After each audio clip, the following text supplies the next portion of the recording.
What a lovely day! Welcome to Flat Earth Debate Live. I'm your host Nathan Oakley, and if you are new to this channel, or you've not done so already, how dare you, then be sure to subscribe, hit the bell notification icon and join button if you'd like to become a Nathan Oakley 1980 channel member and keep up to date with the Flat Earth Debate. If you would like to support the channel, there is a super chat that runs alongside each of these shows while they are live, and there's also a Ko-Fi, Patreon, crypto and thanks button in the info box below the video. Most importantly, if you'd like to join the discussion, simply mute the page you are currently watching, then click the link in the info box below this video to join the panel and express your views on the nature of Earth. If you do join, please don't swear. If you do, you'll be ejected. And if you are, please don't try to rejoin the stream using sock accounts. You'll be warmly welcome back on the next stream. Please also share the show on social media. Sharing the show obviously increases the live audience, but this in turn increases the chances of a more diverse panel, so please share the show on Facebook and X. Now, we are joined by Neil, Refracted Curvature, Brian's Logic, and a whole bunch of people in Discord, so welcome one and all. Hello. Let's get it on. Good afternoon. Good afternoon. So I'm particularly ill today, so I'm going to be leaning on Brian a little bit. I don't know if he's home or not. You back home yet, Brian? I am, yeah. Oh, well, fantastic. We'll cover a bit more of the video that we were covering with Sleeping Warrior yesterday after we do a few housekeeping questions. I need to go and get it from your... Did you send it me privately yesterday? I sent it to you private there, night, yeah. So it's in your private messages from me. Okay. Adam kind of gave it to you yesterday, but it's there in your private message. And we stopped at 31 minutes. Yes. Yeah, I can remember the time, having told it to you. Okay, I'll dig it out, see if I can find it. I seem to find your message. Okay, we'll do housekeeping questions while I'm searching for it. So, any evidence... There it is, Brian's Logic 22. Any evidence of a physical geometric sphere edge, that's a horizon formerly known as the curve of the Earth?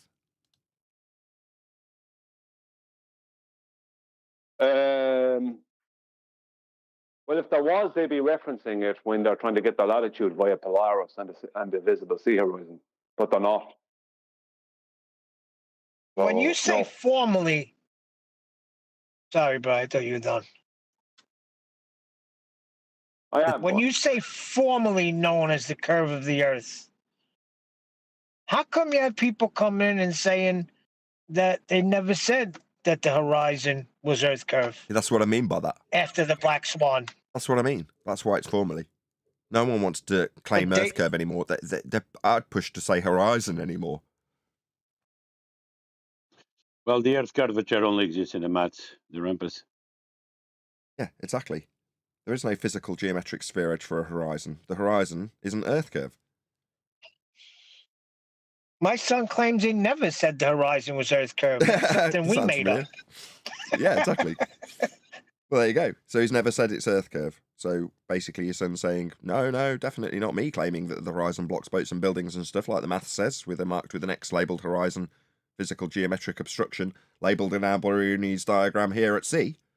No, I'm not claiming a hill getting in the way, like in this diagram. Claim to be measuring the radius of Earth using that geometric tangent point Earth curve edge horizon marked at sea. No, I'm not doing that, says Baller. Oh, well, what's this? 90-degree, marked with C, leading to the radius of Earth, Alberuni geometric sphere edge horizon you formerly called Earth curve then? Does that answer your question, Neil? Yes. Next. Any evidence of Neil, X? your response should have been, welcome to Flat Earth. Then welcome to Flat Earth, or welcome to Flat Earth then, because you just gave away Earth curve. You know, not that you had to give it away, but it was already gone. But the fact that you relinquished, I never said that. Well, it's no Earth curve then, that's the end of that. And it's over. No Earth curve, no balls, see you later. No radius measurement, goodbye. That's a good point. Yeah. If a Fundy was asking me, I would have welcomed into Earth curve when he relinquished his Earth curve belief, but it's Neil telling me about his son, so... And asking me why I'd say formerly known as. But that's why. Your son. Exactly, Brian. Good job summarising. I forgot to summarise the actual point I was making. Thank God you're here.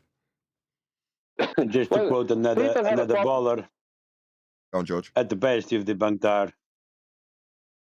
What, because Alberuni uses the sphere edge horizon to derive R? Yeah, I mean, you could say at best you've debunked the R value, but given that the R value is fundamental to claiming there's an Earth curve edge horizon formerly known as Earth curve, I should say, then you need R. Yeah, but another quote. No one claims to see the geometrical horizon. Then welcome to flat Earth. A big part of this discussion. Oh, sorry, Brian. No, I go after you, John. I was just saying a big part of this discussion anymore is just realizing when they concede, because they're so slippery about it. They concede the argument and then still want to continue to argue. Right, just for the chat. So INFE has decided to define what Fundy means, and he's defined it as effed up. No. Fundy is just short for fundamentalist. So Fundy Normie, you got the definition of Normie, right? Just someone who adheres to Normie values. But Fundy, fundamentalist. So fundamentalist Normie. He's fundamentally a fundamentalist about adhering to Normie values, space and orbits, etc. Anyway, right, should we do a bit more of this video? Just want to put in something before we get started. Go on then. It's funny that we have people who are fundamentalist about being normal, being like a normie, not normal, but a normie. Like, you know, the similar types of education, similar nonsense, similar lifestyle type choices. It's just like, don't shake up this absolute normal I have here. No, this kind of thing. It's like, don't go shaking up this normal I've grown accustomed to. It's mad that people become fundamentalists on that issue. But that wasn't what I was going to say. I was going to say, if you remember, everyone had a problem with you saying and QE saying and everyone saying, welcome to flat Earth, and people were critiquing that a year or whatever ago, and now they're critiquing #measured flat, right? It's like, and it's all flat Earthers having a problem with it. It's like, what's wrong with you? Crabs in a bucket. It sounds silly. Go on, crabs in a bucket, yeah. Is that what you're saying? Yeah, crabs in a bucket. Yeah. Okay, I admit, welcome to flat Earth. It was overused and used in like often. It was used at silly times when someone would say, "Well, I don't have the calculation for that." Oh, welcome to flat Earth. You know what I mean? Stupid times. It was overused and used at stupid times, right, by people. I get that, and I'm sure #measure flat has been and will be too, if it hasn't been. Yeah. But you know, who are our enemy here? Who are you trying to? Because who are you trying to defend here? What are you trying to do here? Like, I mean, like, who are you trying to make it easier on? Why are you trying to make it harder on the people who come up with those things? Who are you trying to make it easier on then? If you're trying to make it harder, you're missing on it. FED. That's it. You hit it right there. Because FED put it forth. That's what the problem is. If this would have came from Globebusters or Jiren, no problem. Everybody would be echoing it. But because FED labeled it FED bad, everything they say bad. I don't mind. The general perception of us as being somehow bad for being on the absolute cutting edge of this conversation doesn't bother me in the slightest. The fact that it's been that way since we started doing the debate, right back when it was the scientific method, when none of us knew our ass from our elbow when it came to that method. QE came and disciplined us all, trained us all up, got us to all understand exactly what it was, except Brian. He'd done that a couple of weeks earlier. But we all got a good grasp of what the scientific method was, and then started using it. People on the periphery, sorry Spurs, you're still coming up for this, you'll never live it down. Spurs got a general idea about how it worked, in argument's sake, and then started going around asking people for independent variables for concrete nouns, and looking very silly as he did it. Now, don't get me wrong, there's no way Spurs Chemo would do that today. He's very, very well acquainted with the scientific method, can kick some serious ass with it. But back in the day when he was just learning, he was saying, all right, so the grass is green. What's your independent variable? It's like, no. First of all, is it a phenomena? Yeah, is it being claimed to be scientifically validated? Are they actually postulating that they've got scientific proof when they present you with a phenomena? There's quite a few caveats that you've got to put in place when you're talking about science. It's very limited. But if you don't understand that, you'll start going around asking everybody for independent variables. Or, in Brian's example, welcoming everybody to flat Earth. Or saying, moving forward into 2024, hashtag measured flat then? Well, no, not necessarily. Do you know it is? Have you proven that their claim that they just made used a flat earth in the process when measuring? If not, don't say it. Yeah. Spurs used to drive me crazy, though. Brian, remember when he was saying that there was no gas pressure at all? Yeah. I was losing my mind. It goes back before science. Right. The whole pressure argument. That was even pre-scientific method argument, wasn't it? That's the very first one. Gas pressure without a container was Genesis for these sorts of things. And even people got that wrong. So, yeah, it's been that way since stop. That's how it is when you're on the cutting edge. When I say to my audience, look, it's going to take me 10 attempts to understand this. Keep telling me. And eventually it'll sink in. I'm the host of the show. I'm doing it daily. So what does that mean for the rest of the people? I'm not saying people aren't smarter than I. I'm sure there's plenty out there that are smarter than I and that can pick it up quicker than I do. There's plenty on the panel with me now. But what I'm saying, if I'm a general representation of the audience and I'm in the thick of it daily, and it takes me 10 attempts to understand these arguments so I can slot them in and annihilate people with them, people who are just cursory watchers may think they've got a good handle on the argument, but it's going to take a solid year. It'll be 2025 before people have a really good grasp of how they can take a fundamentalist religious zealot globe believer's argument and point out how Earth is measured flat within it. They're not going to get that straight away. And because they don't get it straight away, they turn to the person who's on the cutting edge and go, you're wrong. I don't understand how to slot in an argument that the globe assertion comes with a flat Earth measurement. Therefore, you're wrong. Well, give it another year. Keep watching the show. Now that you all understand how Earth is absolutely a horizontal plane of reference, how Earth cannot have a sky vacuum, how all the claims of the globe that came with a scientific validity attached to them were false and didn't go through the method. Once you have stuck around for a while, you might understand and appreciate how to use these arguments, like they're used on the panel daily by people who are here on G Plus and Discord. G Plus more than Discord, sorry guys. What would be your naturally observed phenomena then? What?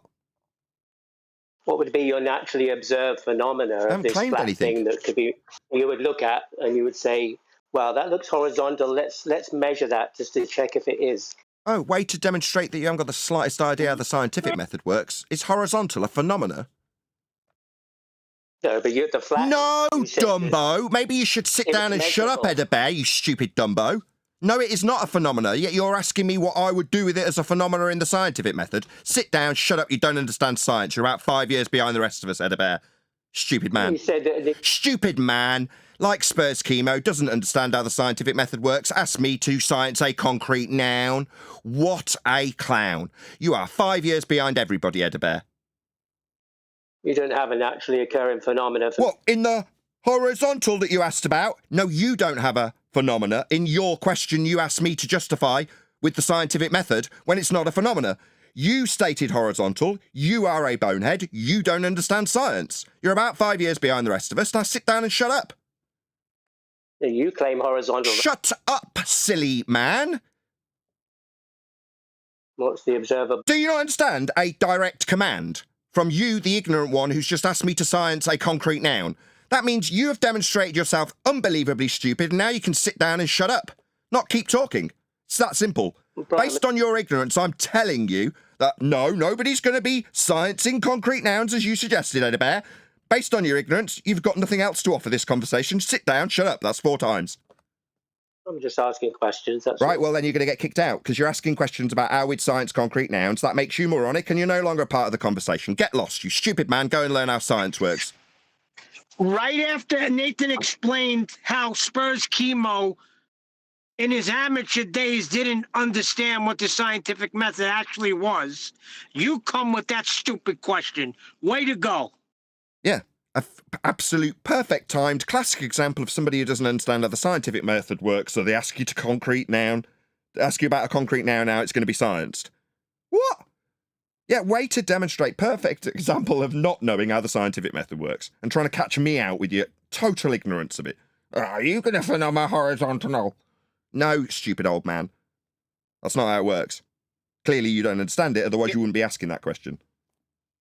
Well, he's got the problem with Earth measured flat, too. Don't forget. Excuse me. Hello, Lumpy.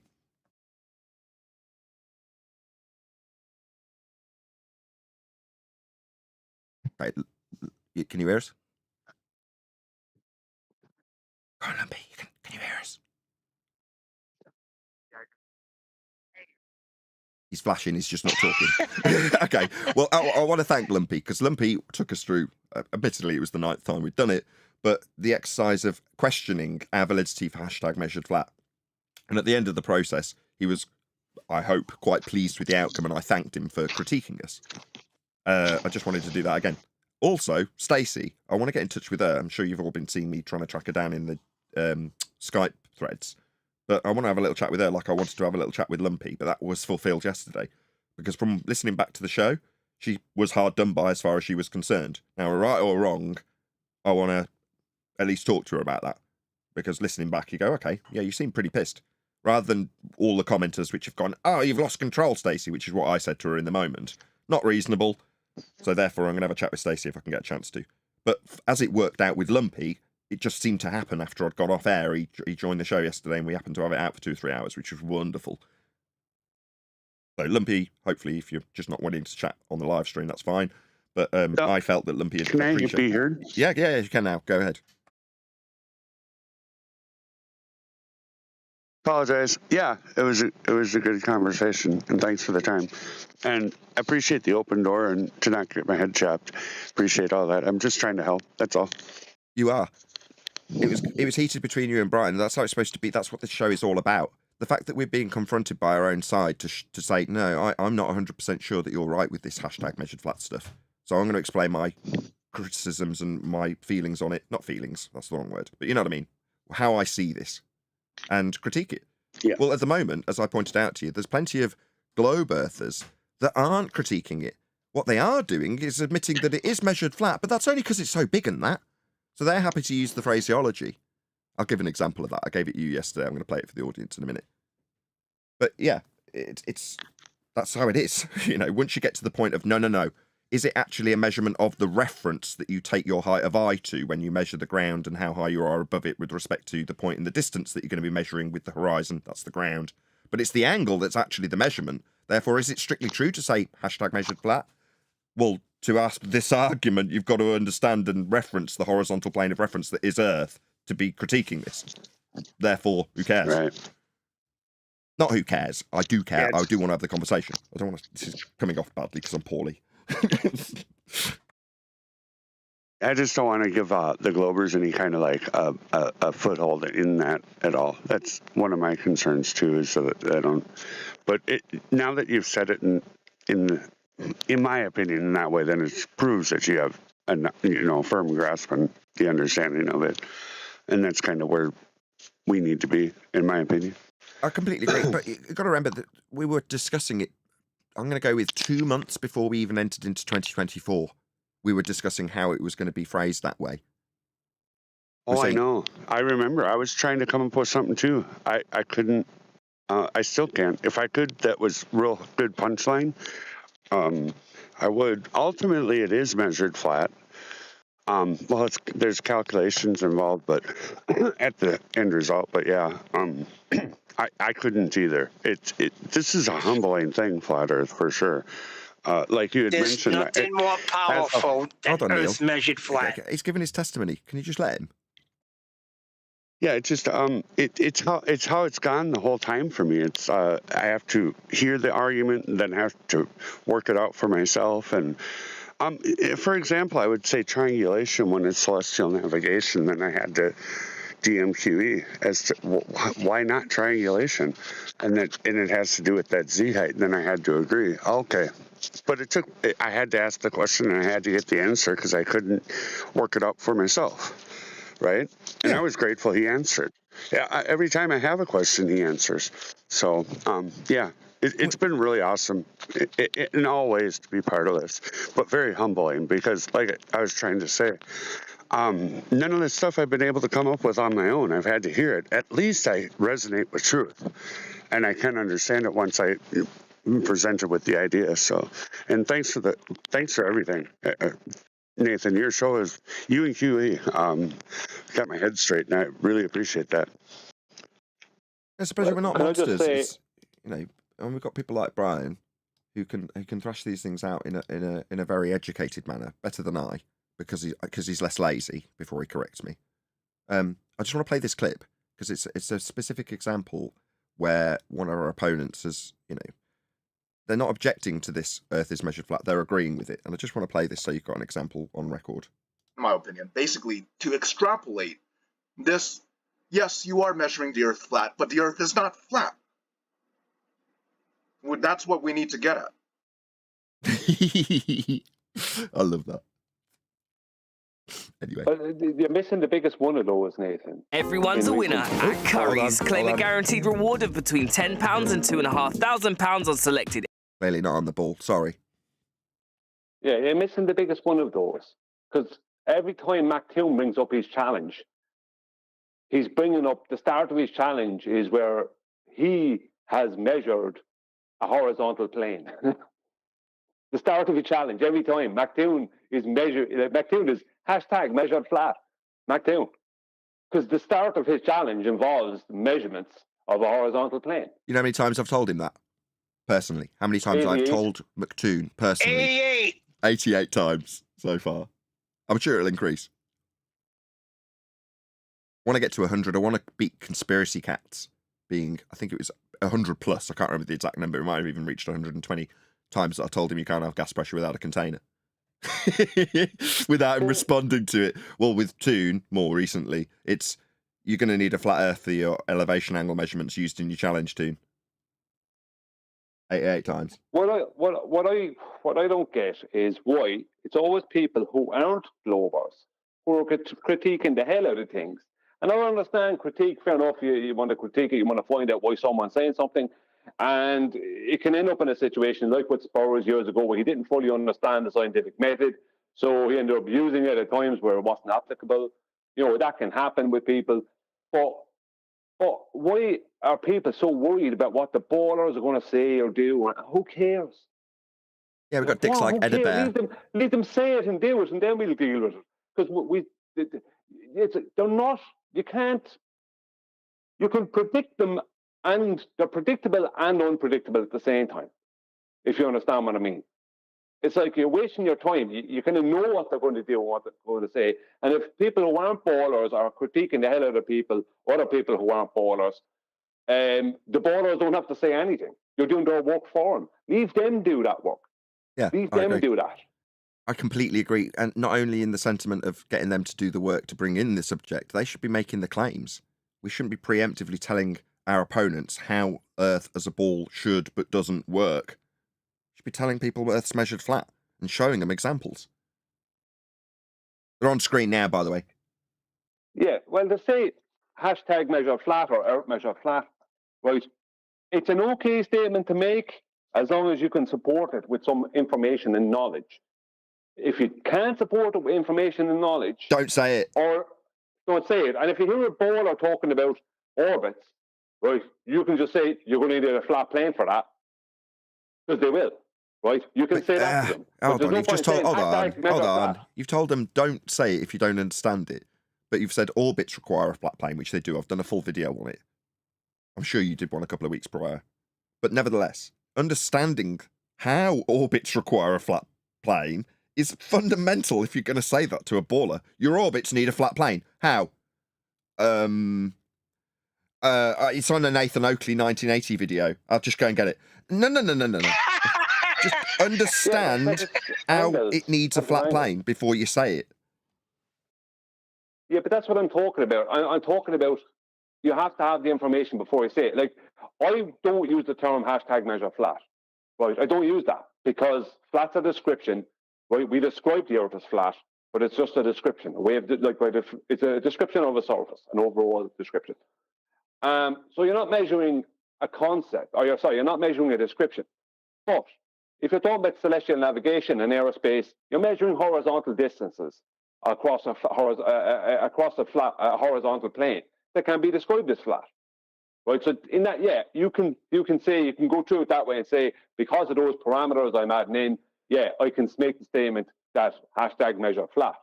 Right? But if you don't understand all those parameters and someone brings up surveying and you're caught, you don't understand what the flat means, how it's defined, you're going to put yourself into hot water. So learn before you start saying blanket statements like that. You have to be able to support the statement. Now, as I said, I don't use it. Nathan uses it. Other people use it. I don't use it. But can I ask you a question? If you're going to use it, go on. It's zero elevation a measurement? Yes. Measured flat. There you go. There you go. Yeah, it's a baseline. Yeah, representative of Earth. Is it measurable? This is what we're doing here, audience, is going over is this really too good to be true? Is it really measured flat? Yeah, it is, yeah. It's not too good to be true. That is how Earth is dealt with. The whole transposition from flat elevation angle measurements to give you latitude onto a ball, back onto a cylinder, rolled out flat to give you a square map called the transverse Mercator. That whole process is only done to hide the fact that the maps function flat. All of them, without exception. Why? Because that's how Earth's dealt with. So when I say Earth's measured flat and dealt with flat, it is. Now, it's not too good to be true. It's not somehow going to be gotten around by our opponents on the globe side. They're telling us exactly that when they measure it flat, because they need a flat plane more than we do. They have more claims based in measurements for orbital motion and sphere Earth than we do. So they're going to be asserting a flat plane measurement more often than we are. I got that quote from Refracted Curvature, who's on the panel now. Quote, "You guys need a flat plane more than we do." End quote. Because they do. This example on played a moment ago, and the Earth Awakenings, or whatever they're called, show with that Josh guy. Earth's so big, we deal with it flat. Yeah, that's basically hashtag measured flat by a glober, with a justification for why it isn't what they are measuring. That would be the flatness. But they're measuring it flat because they're asserting measurements. We're not. There's very few things that we have with measurements. And when we talk about celestial navigation, that's not a claim. That's not some bullshit claim about orbital motion. That's a functional methodology for saving your life at sea with a flat plane beneath you. Meanwhile, they're telling us, yeah, we know it's measured flat. Terrible timing. We're getting ad instead of the video I want. Oh, it's not even the video I want. What's going on? In my opinion, basically, to extrapolate this, yes, you are measuring the Earth flat, but the Earth is not flat. That's what we need to get at. We need to get them to understand that we're measuring it flat, but it isn't. That's what they're trying to do, because they've got to measure it. Like Toon in his challenge. He's got 15k on the table, according to his bullshit. 15k for you to explain how angles measured off a flat plane work on a flat plane.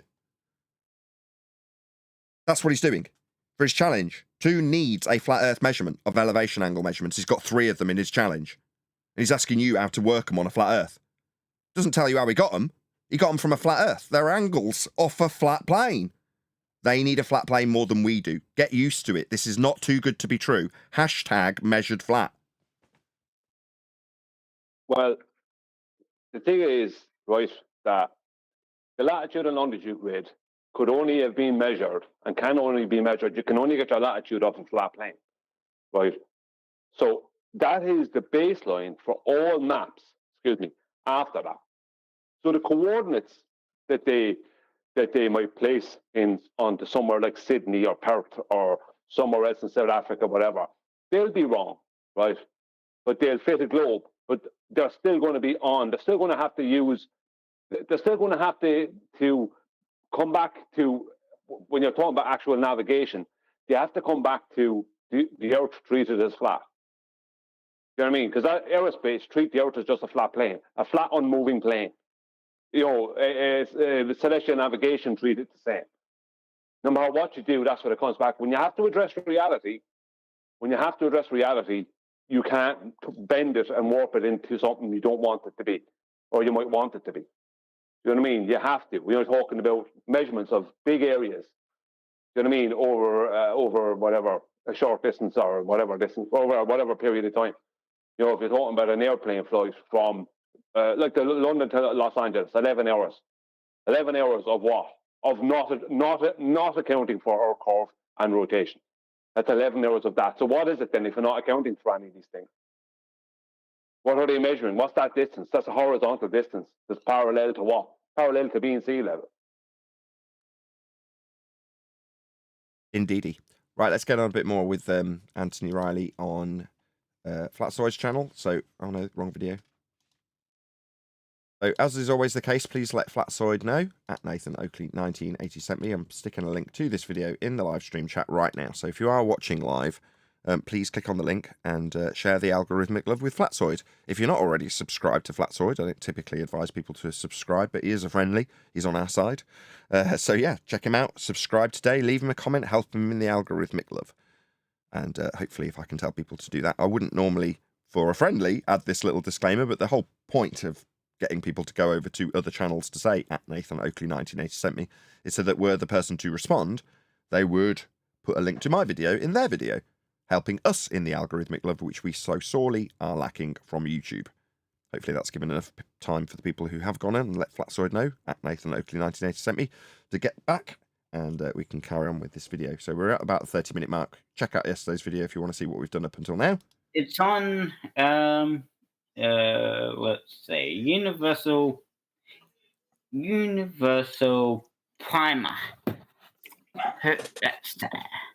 Let's see if we can dig this out, Flatsoid. But whilst Flatsoid's doing that, and I'm eating my tea, let's take it a step further, because this is the bit that really screws you, and it really screws our friend in chat called Glenn, because Glenn thinks that if you put a set of scales, he thinks that because the scales show an increase when the pressure's in there, he thinks that that can only ever mean that weight. Okay? And that's consistent with weight. But what I'm going to ask you is, when we're back at the scenario where we've got a single gas molecule, I'm going to stick my weights, or the weight that the scales, I'm going to stick the scales on the ceiling, the up part, right? Tell me, at what point will the scales measure a pressing force against it? Well, the scales don't usually account for buoyancy. Yeah, but we've got them upside down on the ceiling. Which is why you can hold a scale. Listen, they're upside down on the ceiling inside the container. And at some point... So his response was, scales don't deal with buoyancy. So after hijacking the effects of buoyancy, relabeling them with weight, and then describing only the downward bias in air, his answer is to say, well, if you stick a scale upside down, it doesn't comport with that. It's not buoyancy that it deals with. That's his response. I don't know if you want to add something onto that, Brian. Yeah, well, see, this is the problem. Can anyone prove that weight is a force that for start, that weight is a force, and secondly, that it's exclusive from buoyancy? Because I can prove the complete opposite all day, every day. See, this is what they did. They hijacked the down vector of things, in the medium of air, and called that weight. And then they said that weight is a force, and it's a force because that mass is being given weight by a force of gravitational attraction. So they wrangled all that off of. They just basically cut Archimedes' principle in half and used the downward vector and called that weight, and then used the upward vector and called that buoyancy. When the downward and upward vector is all buoyancy, there's no weight involved. And my Anthony's pointing out there is you put a scales on the ceiling and you leave a helium balloon go, and it'll go up and hit the scales, and it'll register something if the scales is a sensitive enough scales. Do you know what I mean? It's like, right, so what's that then? The same scales, but the vector is the opposite. So which is which? Is that buoyancy? How come we just register buoyancy on your weighing scales? Because weight doesn't exist. Simple as. Point, there is definitely going to be a force exerted on the surface of the scales, and an increase in pressure will be demonstrated when it's upside down on the ceiling. When is that point? What? I would like to point something out. We've got to. We're back to the single gas molecule inside the container. It's bouncing around freely in all directions off every surface at 600 miles per hour. That's the speed that they claim that the molecules are moving around at. Not my speed. That's the claim, between 400 and 600, depending on the molecule. Right. One molecule is bouncing around, ping, ping, ping, ping, ping, ping, and we've got a set of scales upside down on the ceiling, and there's going to be an impact. There's going to be a measured force applying against the scales when it's upside down on the ceiling. When would that point be? because of that one molecule of gas. Yeah, that's why. But when? Tell me when it would be. I mean, the weight that one molecule of gas would have when it's going is up. like. Brian. Just saying, when it's going up, that's when it will hit that. That's what the lad didn't want to admit. Didn't want to say there. It's when that molecule is going up, it'll hit that scales. John was trying to say something as well. Refracted, John. Oh yeah, I was just going to say weight as a downward vector. That's only with respect to a horizontal plane of reference because it's in an aspect of the vertical. This is an argument within a flat plane. You're going to need a measured flat Earth for that. Non-existent. So then there's no weight being pressed against the scales. It wouldn't really register on a scale. No, but so then there would be no weight then, because if you're going to say that it wouldn't... there would be a weight. It would just be neglectable. Right, negligible, yeah? Yeah, that one. That's but there would be a weight, though. It would press against it eventually, right? So I want you to tell Glenn in chat, when the scales are upside down on the ceiling, when is the point when it will measure a force? The very, very sensitive ones, the NASA specialists, the 15 billion pounds in, they're very sensitive and they can perceive it. It's measurable.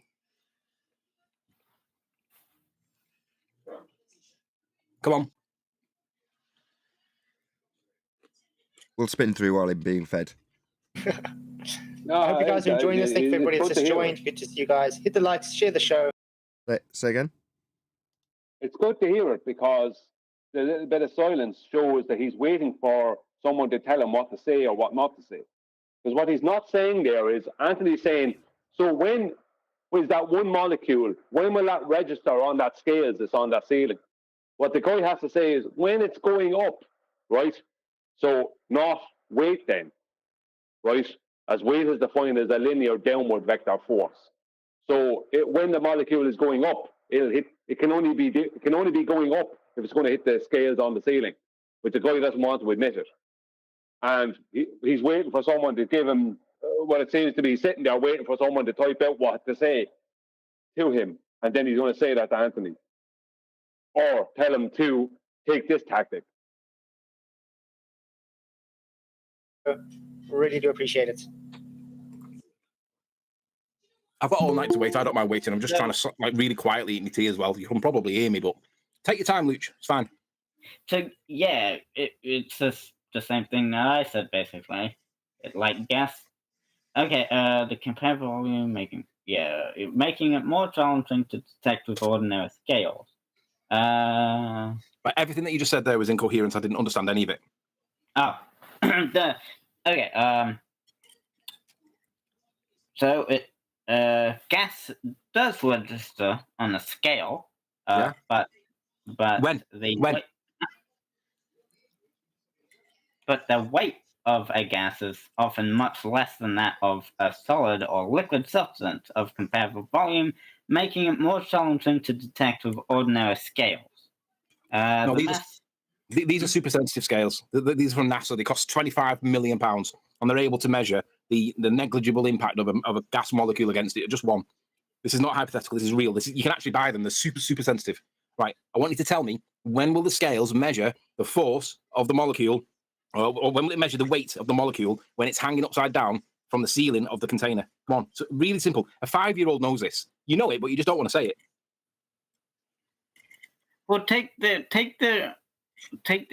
scuba tank analogy I made last time.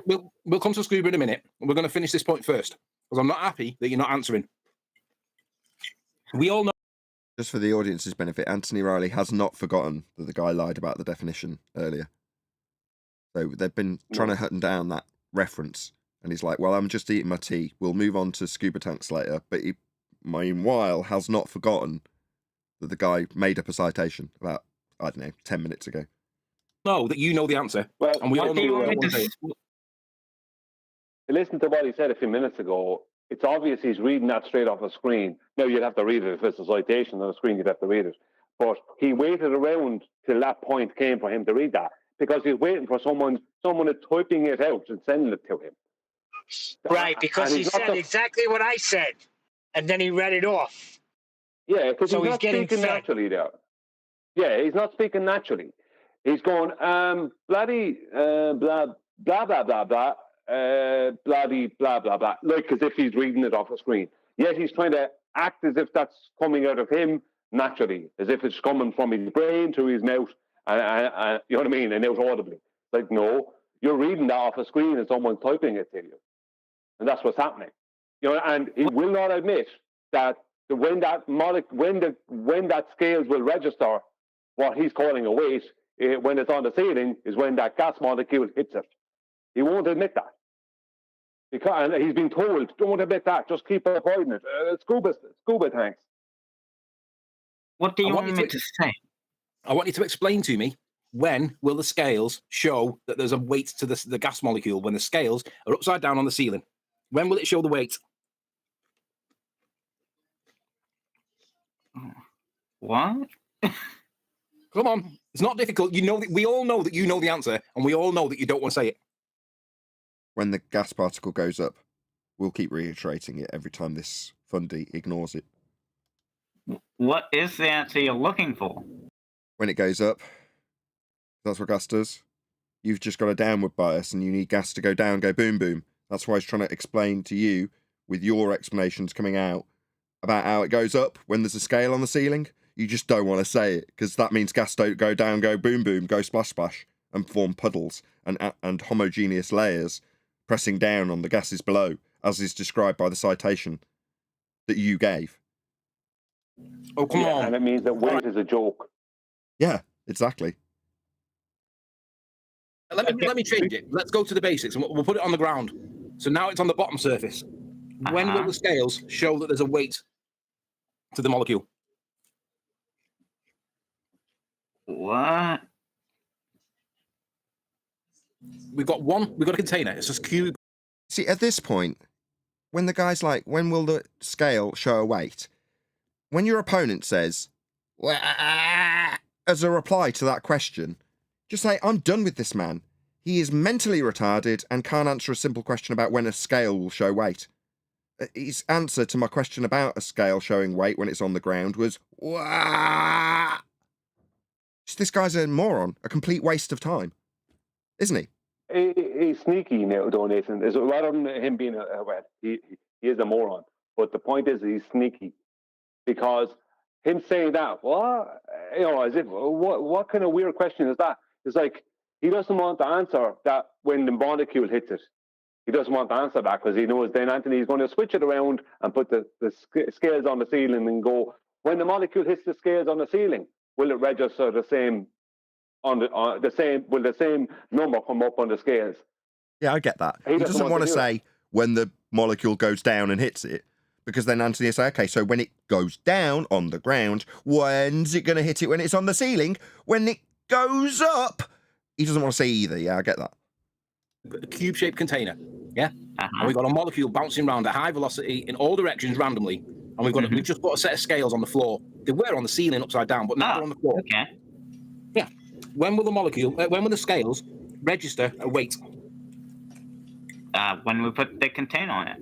No, there's no container. There's just a single molecule bouncing around in all directions inside the container. Just one molecule. Yeah, inside the container, right? Yeah. So we measure the container. There's no. Now he's just being deliberately obtuse, isn't he? Yeah. Container. Just acting like he doesn't know. Oh, well, if we're in a container with a scale inside it and a gas particle bouncing around, ping, ping, ping, that I've had explained to me 5 times, then the container's on the scale, right? No, you obtuse little prick. Scales are on the inside. We're not going to measure the container. We'll come to that in a minute. We'll deal with scuba tanks in a minute. Was he just rumpusing while Anthony was getting the clarification that he tried to obfuscate by playing dumb? He tried to rumpus that. Anthony bring him back on track. So now it's just pure tactics then, right? Yeah, scuba tank. Let's get away from this container with gas going up to hit a scale on the roof. Let's go to something else quickly. And when you try and bring me back on track while I've tried to obfuscate and say, so the container with the gas particle inside it and a scale inside it and the gas particle bouncing around inside it, that container's on the scale. Let's move to scuba tanks. This is pure tactics. You've got to lie to Glurf. He's already lied about a citation. now is just pure tactics. If gas goes down, go boom boom, as per his citation, then surely it'd be really easy to prove. Because that's your worldview, Fundies. That's you, globe-believing numpties. You have this worldview. Your site... Go on, Neil. It's just scummy behavior. It's ridiculous. Your citations say gas go down, go boom boom for atmospheric pressure. Anthony Riley forced him to define precisely what his paradigm of a world that's a sphere has for gas behavior. Now he won't even admit what a gas particle in isolation will do if there's a scale in there. It's what? He won't even do it. Yeah? You think this is real? You think your gravity is real? Fundy's watching on the ball side. This is what you've got. Now it's tactic time. We've got the gas molecule bouncing around inside the container in all directions randomly at high velocity. We've now got scales on the bottom of it. It's a very sensitive NASA scales. 50 bazillion pounds, right? When will it measure the weight of the molecule? Tell me. We know that you know the answer. I mean, there's also the factors to consider, like buoyancy as well. There's nothing. There's no other buoyancy. There's no buoyancy here because there's only one molecule in the thing. There's no medium. Right. There's no medium. It's just one molecule bouncing around in all directions freely, as per the gas law, and we've got a scale at the bottom. Say again. So, very quickly. Yeah. See, when I told you, and I've said this yesterday, and I said it to you, I think privately. When push comes to shove, buoyancy. Where's your yes, weight? you did, Buoyancy. Ryan. That's every single time for the past 9 years. Where's your weight? Buoyancy. Yeah, and weight as a concept comes out of buoyancy. So what you're saying is purely hypothetical. Here we go. Back to his lies. He's given a citation that says natural laws are hypothetical, so now what Anthony Riley's saying is purely hypothetical. Yeah, his description's hypothetical. It's describing gas behaviour based on natural law. Again, he's being obtuse and deceptive and a liar because he's backing this up with a deceitful citation. And theoretical. No, I'm trying to see if you understand your own argument. I'm trying to steal on your argument for you. And by deceitful citation, I mean he lied about having one. He hasn't. He made one up that says that natural laws don't apply because they're just theoretical. That's not true. They're laws of nature. They describe that which occurs always. But by citation, according to him, lie. No, this is all just theoretical. By that he means not real when he's describing gas law, gas behaviour, how we observe gas to behave in all circumstances by way of a natural law. Now, it's not a natural law. And what, buoyancy? So laws apply when he wants them to, and if he's going to extract out weight, downward always, he won't even admit that gas going up hitting something would create something generated on the scale by his example. No, because it means gas goes up then, doesn't it? This is the sodding, pathetic nature of ball belief. It's sad. Like, what you're saying is only in theory. No. Because there will be buoyancy. You understand the atomic model, right? Gas is a particle. There's one gas molecule, but there isn't just one gas molecule. Listen, you understand the atomic model, right? Everything's a particle. Everything's an atom. We've got one gas molecule. It's bouncing around freely in all directions inside the vacuum container. And now we stick a set of scales on the bottom. There's only one time when it's going to register a weight for the molecule. We know that you know when that is. We know that you know that we know that you don't want to say so. When it hits the scale? Correct. Because you need a force, right? Okay. So until it hits the scales, it can't register any measurement on it because it's bouncing near it, but it never hits the scales. And then when it does hit the scales, bang, you get a measurement, and then it's tiny, but it does hit the scales eventually, right? And you'll get a measured weight to that thing, to that molecule. Right. Yeah. Now we're going to put the molecule on the ceiling again, upside down, on the other surface, opposite. When's it going to measure weight this time? When it hits the scales again. Correct. So now we've got the scales on the deck, and we've got the scales upside down. You're saying that atmospheric pressure has got weight, but you've just measured it. You've just demonstrated how it can be measured in both directions evenly.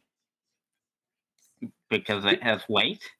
No, because it's bouncing freely in all directions, and the only time that a set of scales measures weight is when there's an impact. It's got to be a force. But if you put the scales on the floor or on the ceiling, let's put it on like the four sides. When is the set of scales going to measure weight? When it's on all four sides. So can you use simpler words? Not really. This is as simple as it gets. So, can you explain what you're saying? You did. This is buying time, isn't it? Again, probably being fed, waiting for the response to come from someone else as it goes out live with a couple of seconds delay. And then there's a time for someone to type the response that he needs in his chat, so he won't get caught with a literal live mic catching the person telling him what to say. So he's got to buy as much time as possible. Can you make this any simpler? Sorry. You need it more simple than the diagram of two scales, one on the ceiling and one on the floor. You need it more simple than that, with the diagram and the explanation coming now 4 times. You need it more simple. What? Yeah. Just got it right. It's a joke. At the start of this whole thing, the guy was saying that flat earthers are stupid. He was alluding to us being stupid. And he alluded to flat side being stupid and kind of towards Anthony being stupid. Because the ballers think they have this thing in their head that we're stupid. And how they prove that to themselves is through cunning, sneaky behavior and dishonesty. Because they have not proven it when it comes to proving anything in physics or geometry. They're constantly failing, daily failing against the flat earthers. Yet they have the gall to say we're stupid. And this guy, I don't know if it was someone who's a brand, what came into my head the minute I started listening to this, someone who's, because I knew what was going to happen, someone who would be brand new and doesn't know anything about the topic, just hears of it and knows of the topic, but never listened to a debate. They listen to this debate between Anthony and this guy. There's absolutely no way they would call Anthony stupid. Absolutely no way. But they would call this guy either stupid or, if they were sharp enough, sneaky. So that's not smart, is it? How is sneaky smart? What's smart about sneaky? Why would you need to be sneaky and smart if the truth is on your side? Exactly. If gravity was real, there'd be no reason for him to be worried about whether there's a gas molecule going up. Do you know what I mean? Yeah. It's rubbish. Exactly. You don't need any of these tactics. You don't need any of these obfuscations. If your paradigm is real, then it would be easy to demonstrate. There's a reason we're becoming more refined as flat earthers, saying hashtag measured flat and demonstrating how the earth functions on a daily basis. It's easy when you know how. But we don't need to offer up tactics. We don't need to rumpus our opponents. We don't need to do any of those things. Yeah? In fact, quite the reverse. We'll have clowns like Bear claim to be on our own side, asking how we science concrete nouns. That's what we'll ask. We'll get asked by our supposed own side. Yeah? This is a joke. The truth is on our side as flat earthers. And as Adam was pointing out when we were off air, I don't often hang around off air, but I wanted to talk to Lumpy, and there's a couple of other things that needed to be done. Testing, namely. We won't get into that now, we're live. But Adam was pointing out in terms of the detrimental effect on my YouTube earnings when we are suppressed to all hell, that it is in fact, aside from the detriment in finance, a massive compliment. If the truth was not on our side, there would be absolutely no requirement to censor us. None. And when we babbled on about ice walls, they didn't. But now we talk about Earth being measured flat and give examples. We show celestial navigation and the mapping. And now we are censored. While our opponents, who are propped up, held highest in the search results, babble nonsense like this. And avoid awkward questions about how something that is supposed to be inherently true, like gravity, you can't even answer how gas behaves with a simplistic diagram and an explanation that's come 5 times. That's pathetic. There's a damn good reason we need censoring. It's because we have the truth on our side, not you, globe believers. And it terrifies you. I'm speaking to you if you're a globe believer in the audience now who's come and left some snarky comment in the last 5 years. You know the truth's on our side by now, and it absolutely terrifies you. And I'm going to start rubbing it in. Your behaviour is that of scared animals, cornered. And I'm going to start pointing it out more and more. This behaviour now isn't the behaviour of somebody that knows they're right. Can I give a quick example? Yeah. That happened to me just today, just this morning. 3 weeks ago or more, about 3 weeks ago, I had a diagram in one of my videos that showed an angle and a side length. The angle being measured with a sextant horizontally between two known landmarks. And the ballers came at me saying, that can't work, that doesn't happen. It wasn't my diagram, it came from a marine site and marine navigation site. I said, yeah, it does, you can do that. No, you can't do that. Several weeks later, 2 or 3 weeks later, I've proven to them that it can be done. And some of them still don't realise it can be done. I did it for them, everything else, right? One guy wouldn't even concede after 2.5 weeks, after he did the maths himself, alongside my maths, wouldn't even concede that he ever said that it couldn't be done, when he was spent 2 weeks saying it couldn't be done. So I removed him off my channel after putting up with years of trolling from him. And now this morning, because I'm attacking their spherical trigonometry, I have this other guy trying to challenge me on it, on the same thing, and trying to give me this scenario where I couldn't use it to gain a distance to the shoreline from a boat. Right? It was a scenario using a triangle, but the scenario meant I needed 3 triangles, not 1. And I said to him, I can't do it with that. And he said, so you're saying you can't solve for a triangle with just an angle and just a side length? I said, that's not what I'm saying. See, straight away, he had to try and make it out as if I was saying something I wasn't. When I was pointing out that his own challenge required 3 triangles, not 1. That 1 triangle alone, because of the position he put me in, meant that I can't use that triangle to find my distance from the shoreline. But I can create another 2 triangles off of that and find my distance from the shoreline. But the one he gave me, I can't do it with. And because I told him I can't do it with that one, he straight away had to try and misrepresent me. You know what I mean? Why did they need to do that? Why did this guy this morning need to do that? When, why? Why did this person feel the need to do that? Well, I'm glad you brought it up, because it means we can cover this, which was covered off air with you, me, and Adam yesterday. I did mention it in yesterday's show. I was like, oh, that thing that you wrote out really moved me. Do you remember? Well, now it's actually on screen. I'm going to read it out. If spherical trigonometry is actually a thing that's used in the real world, then please answer the following question. If I have a side length of 5.29 and 2 angles of 96 degrees and 114 degrees, what is the individual lengths of the 2 other sides, and what is the third angle? Please perform this without the use of a radius, diameter, or circumference of a sphere, as they are not necessary to find the length of the missing sides and missing angle in the real world. Trigonometry? You are also not allowed to use real-world trigonometry as a conversion process.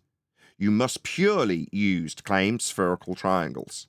Please leave your answers and calculations/processes in the comments section of this video. Thank you. Yeah, because I took away their radius, because their radius is the baseline for their spherical trigonometry. And I gave them 2 angles that are already sum to more than 180 degrees.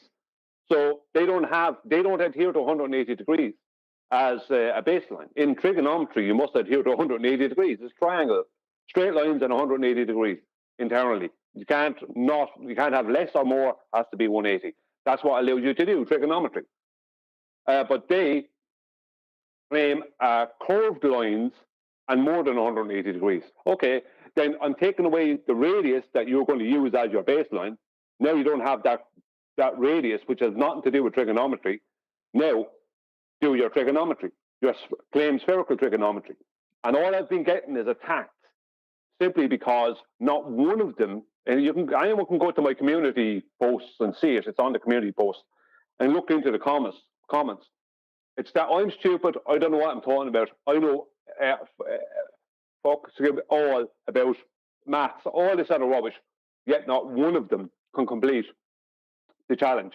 And the guy this morning who actually misrepresented me, he tried to misrepresent me, just so people are aware, he actually said to me in a comment, I need to know what side length that is to be able to do this. And I said, pick anyone you want. I said, I don't care, off you go. And I'm going to up the challenge to even further now in the close future. I said, anyone you want. And he still didn't do it. He said, I need to know what side length it is to be able to do this without the radius. I said, anyone you want.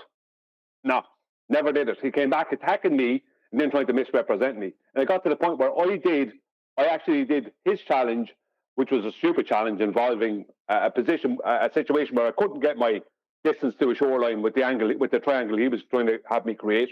But I did it with 3 triangles, and I gave him from 2 different scenarios, 2 different distances, because he didn't define the scenarios. So instead of completing the spherical trigonometry challenge that I had there, right, that they claim is in the real world, and they use all the time supposedly, not one of them can complete it, because it's rubbish. There's no such thing. Right? You can claim there is such a thing mathematically by creating a little globe or a little sphere, but it doesn't matter. It has no relevance to reality, the measurement and what goes on in the real world. And all of them would rather attack the person telling them that than actually prove their claims, because they can't prove them. Just like this guy here, with Anthony, can't prove any of their rubbish, because the rubbish doesn't exist in reality. Outside of, when I say reality, it's in the 3D real world, outside of like mathematics and, you know, on a screen in a diagram or whatever. Perfect. With that, I'm going to say if you are watching this on either Nathan Oakley 1980 or Nathan Oakley Premiering streams, then stay tuned, as there will be an after show to follow. Unfortunately, though, if you are watching this live, this is where we bid you farewell. So, another massive thank you to all of you who smashed the super chat, liked, commented, shared, subscribed, joined as a Nathan Oakley 1980 channel member, and all that good stuff. Of course, another massive thank you to today's Discord and G+ panels for making today's live show possible. I've been Nathan Oakley. Stay tuned if you're watching on an after show, and I will see you all in the next video.